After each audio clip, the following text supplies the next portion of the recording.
Obrigado por estarem a ouvir o Alta Voz, o podcast de leitura de artigos do esquerda.net. Eu sou o Carlos Carujo e vou ler Na morte de Michael Burawoy, uma teoria vivida e uma sociologia pública para transformar o mundo. Um artigo de José Soeiro e João Teixeira Lopes. Morreu-nos o Michael Burawoy, vítima de um vil atropelamento e fuga, quando caminhava perto de sua casa, nas margens do Lago Merritt, em Oakland, nos Estados Unidos da América. Ele que tanto nos motivava com o seu entusiasmo franco, quase juvenil. Ele que passava horas no piolho, em animadas tertúlias com estudantes, depois de cansativos voos transatlânticos.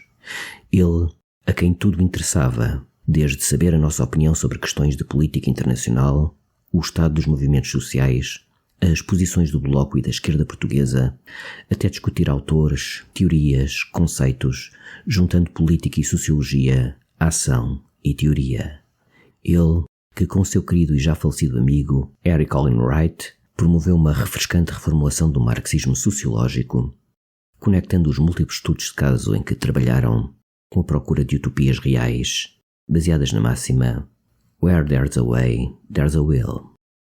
No último congresso da Associação Europeia de Sociologia, em agosto, no Porto, proferiu uma conferência brilhante sobre a situação na Palestina, desmascarando a política genocida de Israel, com fortes argumentos históricos e a partir de uma analogia com o apartheid sul-africano, identificando semelhanças e diferenças. Como sempre, ninguém lhe ficou indiferente. Apesar da forte ovação dos mais de 4.000 delegados, houve quem o acusasse, já se imaginava, de antissemitismo. Mas Michael não corria o risco da morna indiferença. De nacionalidade britânica, cedo andou pelo mundo a estudar as relações sociais no capitalismo, tendo-se fixado há várias décadas nos Estados Unidos, onde lecionava na Universidade de Berkeley, Califórnia. No final da década de 1960, fez trabalho sociológico nas minas de cobre da Zâmbia, a partir de uma posição na Unidade de Investigação do Pessoal do Serviço de Apoio à Indústria do Cobre. Dessa experiência e do trabalho de participação-observação dos seus estudantes, nasceu uma análise da manutenção da ordem racial no capitalismo pós-colonial. A Zâmbia tinha conquistado a independência em 1964, nomeadamente através da aparência de uma neutralidade racial na definição técnica e cientificamente racional das categorias profissionais, das qualificações e dos leques salariais que reproduzia, todavia, a hierarquia racial anterior. O livro que então publicou, em 1972, tinha como título A Cor da Classe nas Minas de Cobre. Em outros trabalhos posteriores, publicados no início da década de 1980, insistiu na necessidade de compreender o trabalho migrante através da sua função no capitalismo e explorou as configurações raciais da estrutura de classes a partir da relação entre o deputismo no local de trabalho e o papel do Estado no enquadramento do trabalho migrante.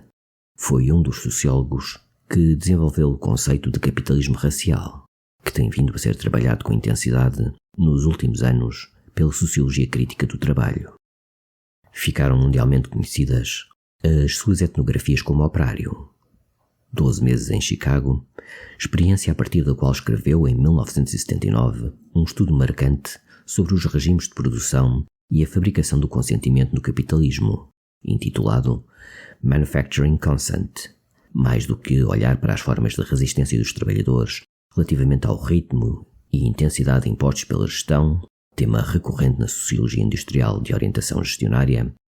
Burawoy quis investigar a adesão dos trabalhadores ao trabalho explorado, o seu investimento na produção, a partir de uma organização hegemónica do trabalho, conceito de evidente inspiração gramsciana.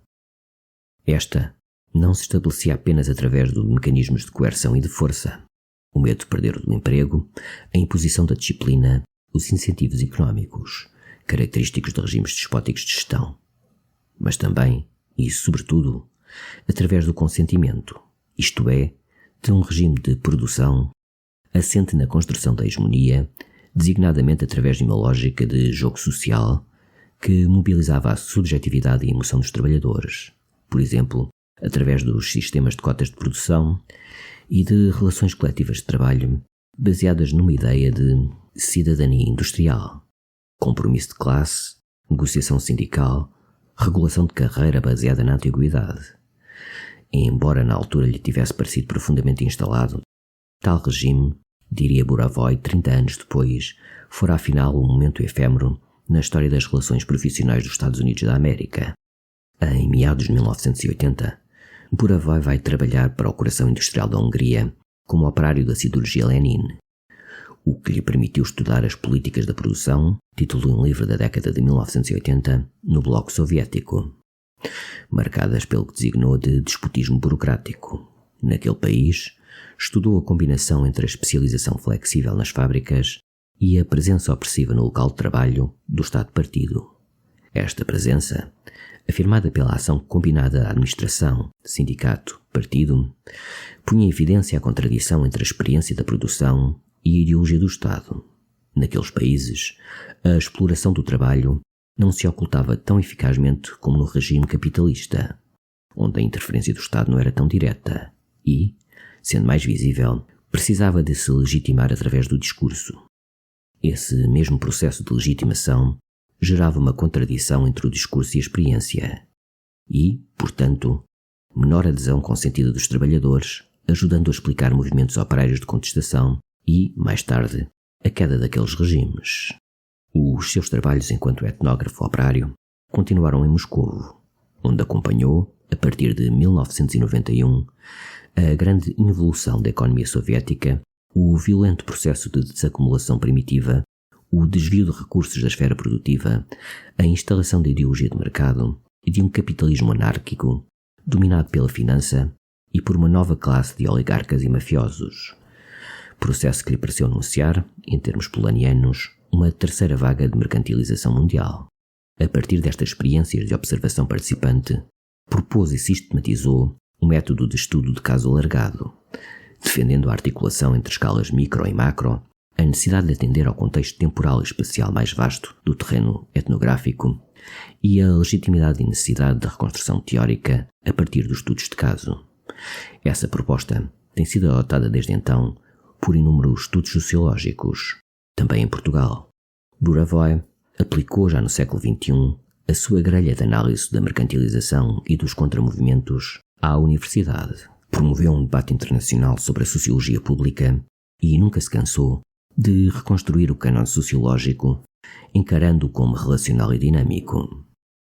Se cruzava com imenso prazer Marx, Durkheim e Weber, só para referir os três barbudos considerados fundadores da disciplina, convidava-nos a incluir o negro W.E.B. Du Bois e a sua monumental obra dedicada à análise do racismo. Empenhou-se no seu reconhecimento com um dos fundadores da sociologia pela centralidade da raça nas suas análises, pela visão histórica, mas também pela articulação na sua obra das várias formas de sociologia, profissional, crítica, formuladora de políticas e pública. Cedo defendeu dois movimentos essenciais.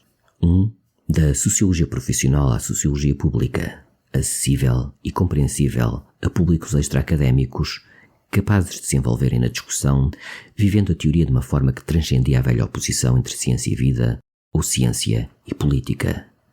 2. Da sociologia que formula políticas à sociologia crítica, que discute o senso comum, o preconceito e as ideias feitas.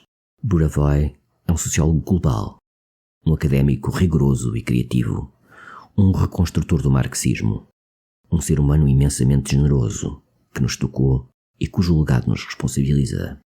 Pode subscrever este Alta-Voz no iTunes, Spotify ou na sua aplicação de podcasts. O mesmo acontece com os outros podcasts do Esquerda.net, como o Mais Esquerda, com registros de debates e conferências, Os Cantos da Casa, com o melhor da música portuguesa, o Convocar a História, um podcast de Fernando Rosas com convidados diferentes todas as semanas, ou ainda o 4 e 20, o podcast quinzenal da atualidade canábica.